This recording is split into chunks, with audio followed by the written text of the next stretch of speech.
Duosi gazo ar ne? Davai. Važiuojam.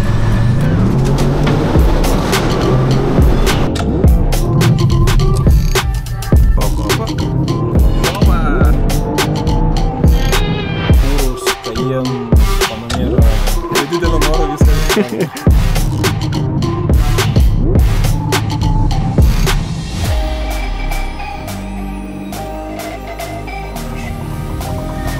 Laisva. Jau, laisva. Važiuojam. Nuo putų pradėsim. Gerai, varom.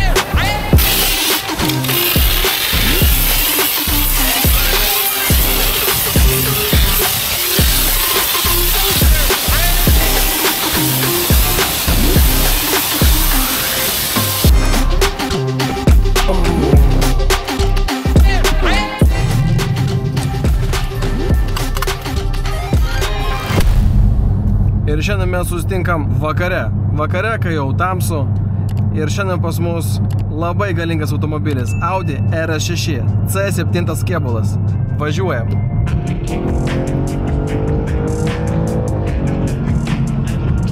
Šitas perjungimas ir garsas iš galo. Ta prasme, aš visas, ta prasme, turiu įsikibti pilnai į vairą, nes jinai taip pakelia snukį, žodžiu, aš nežinau. Man atrodo, kad tas, kas išlaikė tik vairuotojo pažymėjimą, jokiais būdais negali vairuoti tokio automobilio. Jį reikia mokėti suvaldyti. Aš visą laiką tą pasakoju. Visada mes turim galvoti, ką mes darome.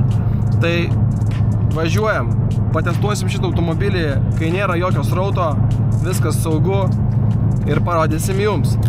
Važiuojam. O šonu kaip.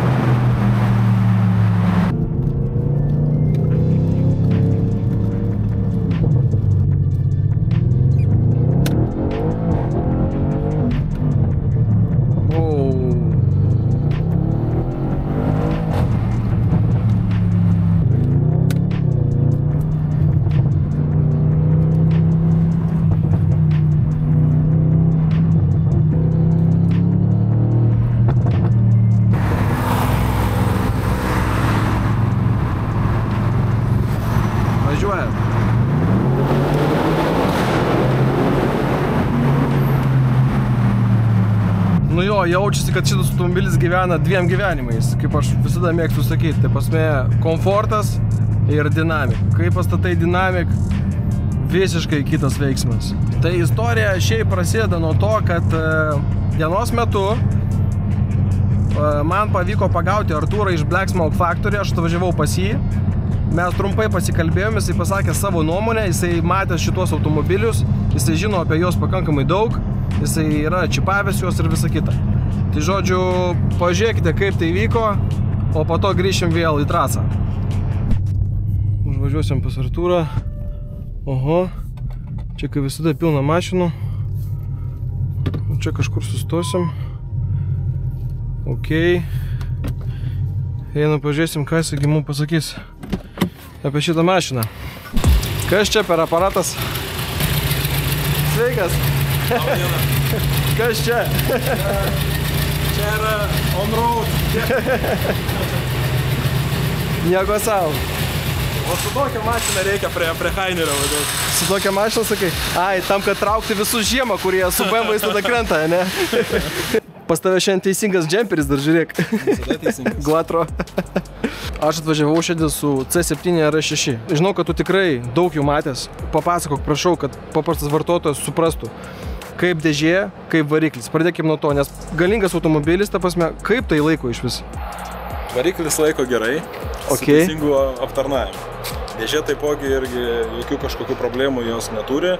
Aišku, būna Hebra sudegina tą dėžę, bet reikia vėlgi laikytis bent jau minimalių reglamentų alyvos keitimo ir tada tarnauja gerai.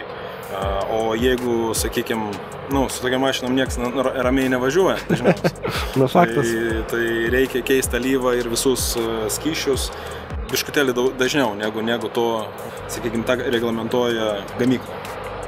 Tai va, tai varikliai yra patvarūs, važiuoja maloniai, dinamiškai visam diapazone, sukimo momento pakankamai daug turi. Palyginus su C8 kėbulo varikliu, šitas variklis šiek tiek turi didesnį patvarumą. Ant standartinių komponentų laiko šiek tiek geriau negu C8 kėbulo. Okay. O kaip stage'as? Su stage'u viskas irgi tvarkoj. Vienintelis dalykas, kuris yra toks slidus ant šito automobilio, tai yra galinis diferencialas. Būna jisai tiesiog plyšta. Būna plyšta granatus, būna plyšta pusašiai. Bet protingai padarius pirmą stage, antrą arba trečią, viskas važiuoja net ir ant standartinių komponentų. Jau pasižymė, ta prasme, labai gerais rezultatais. Labai didelį privalumą būtent turi C7 kėbulas, kad jų nebuvo Amerikoje ir likutinė vertė šitos mašinos visada yra aukštesnė negu tos pačios RS7, kurių pilna yra Amerikoje ir kurių ten nuo stulpo nuėmė, atsivežė į Lietuvą Supratau. Bet variklis tai, pavyzdžiui, C7 RS7 buvo toks pat? Toks pat. Analogiškas, toksai pat, taip pat kaip RS8. Kur dar ėjo šitie varikliai? Audi RS6, RS7, tada Audi S8, Urus, Cayenne, Panamera. Supratau. Gerai būtų, kad ir koks nors Golfas turėtų tokį pat motorą, bet... Nu tai kur tu ten įkiši tą Golfą? Jisai su 2 litrais gerai važiuoja, kaip įkiši tai arklių yra. Taip. Prie didelio noro viską įsumavo. Gerai, supratau. Ačiū tau. Buvo malonu. Čiau, iki, viso.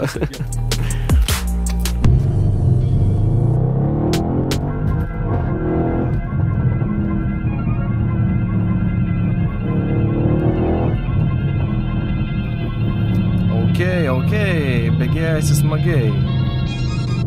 Pastebėjau, kad tik atsisėdus, man iš karto rankos prilipo prie vairo pačio. Ta prasme, man labai patiko forma ir kaip jisai jaučiasi rankoje būtent. Ta prasme, be 15.3 pastatėjai, viso, tu jau vairuoji pilnai. Duosi gazo ar ne? Davai. Lenktynės su keturračiu.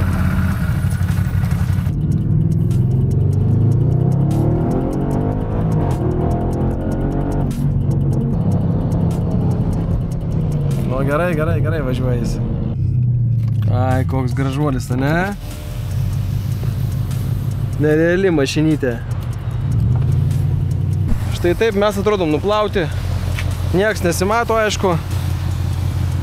Nes dabar tamsu. Nu ką, gražiai žibintai atrodo. Išpūstas toksai visas kėbulas yra. Tu šiaip iš karto iš tolo supranti, kad čia yra RS6 automobilis. Arba R, arba RS versijos, nes jisai labai platus. Labai gražiai atrodo. Ratai tokie galingi, dideli. Žodžiu, važiuojam. Važiuojam toliau. Reikia nuimti visą vandenį. O kaip jį nuimti? Tuoj parodysiu.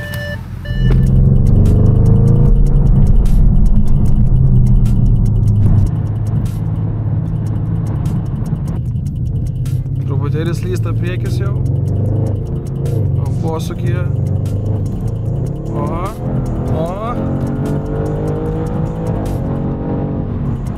Gerai.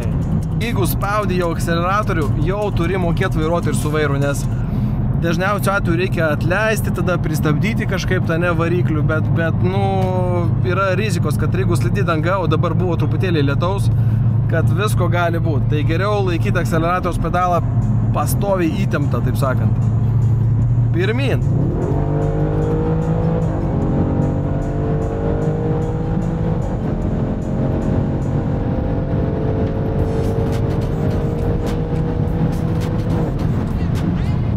Pakankamai dinamiškai kyla greitis, tolygiai. Tu jautiesi komfortiškai, kai kyla greitis. Nu ir vėl, pabandom. Pilnas.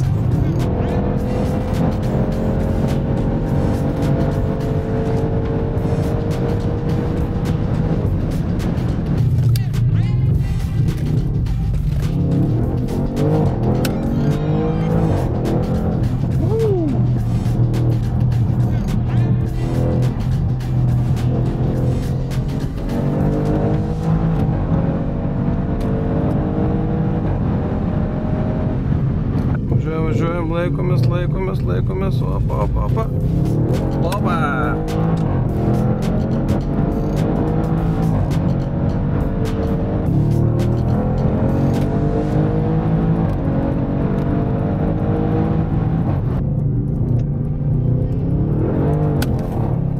pagavo kaip.